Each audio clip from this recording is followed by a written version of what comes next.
नमस्कार, CWN TV news में आप सबका स्वागत है और मैं आपके साथ अमृत वर्मा। तो चलिए आगे बढ़ते हैं कुछ खास खबरों की ओर। बच्ची की जिद पर योगी ने खाई मिठाई, राखी बंधवाई, सेल्फी ली, बोले रक्षाबंधन पर स्वदेशी सामान खरीदे चाहे महंगे मिले। लखनऊ में सीएम योगी ने बच्चियों से राखी बंधवाई। इस दौरान एक बच्ची ने उनसे मिठाई खाने की जिद की और इसके बाद सीएम मुस्कुराए और मिठाई खाई। सीएम ने बच्चियों को चॉकलेट दी। सीएम के साथ डिप्टी सीएम केशव मौर्य भी थे।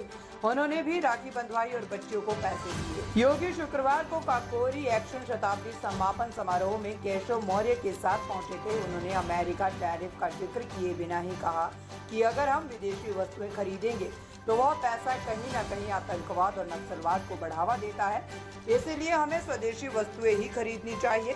आने वाले रक्षाबंधन, जन्माष्टमी, दिवाली और अन्य त्योहारों पर उपहार और जरूरत का सामान सिर्फ स्वदेशी खरीदें, चाहे वह महंगे ही क्यों ना हो। ये देश की अर्थव्यवस्था और कारीगरों के लिए वरदान होगा। योगी ने कहा कि ये अवसर है हमारे बलिदानियों के प्रति कृतज्ञता जाहिर करने का। 15 अगस्त पर हम हर घर पर तिरंगा झंडा होना चाहिए। हमें बलिदानियों के प्रति कृतज्ञ रहने के साथ साथ महात्मा गांधी के स्वदेश अपनाओ आंदोलन को भी आगे बढ़ाना है। महात्मा गांधी ने जो मंत्र दिया उसी पर हमें चलते हुए केवल स्वदेशी अपनाना है। भारत के उन महान स्वतंत्रता संग्राम सेनानियों के प्रति कृतज्ञता ज्ञापित करने का यह अवसर हम सबके सामने है। जब ये देश अपनी स्वाधीनता दिवस के आयोजन के साथ जुड़ रहा है, घर के ऊपर तिरंगा हो और हर भारतीय के मन में स्वदेशी का भाव जागृत हो। याद करिए, यह देश जब अपनी आजादी की लड़ाई को लड़ने के लिए आगे बढ़ा था, राष्ट्रपिता महात्मा गांधी ने हर भारतवासी को स्वदेशी के मंत्र के साथ जोड़ने का काम किया था। स्वदेशी हमारे जीवन का ध्येय बने, स्वदेशी हमारे जीवन का मंत्र बने। हम जिएंगे स्वदेशी के लिए, हम मरेंगे अपने देश के लिए। अपनी राष्ट्रभक्ति की पराकाष्ठा के साथ जब भारत आगे बढ़ेगा तो दुनिया की कोई ताकत भारत का बाल बांका नहीं कर पाएगी। और आजादी का ये संदेश हम सबको इस उद्देश्य के साथ आगे बढ़ाने के लिए प्रेरित कर रहा है।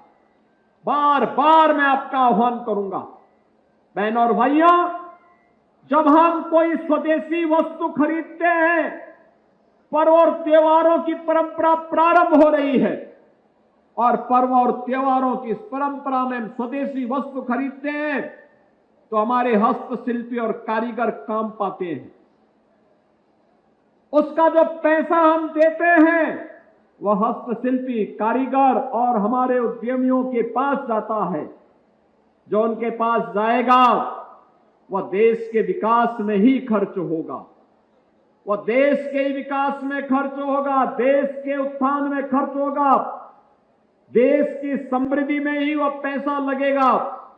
लेकिन जब हम विदेशी वस्तु खरीदते हैं तो विदेशों की वस्तु खरीदने की कीमत हमें उस समय तो चुकानी ही होती है, लेकिन बाद में आतंकवाद के रूप में भी हम उसकी कीमत चुकाते हैं।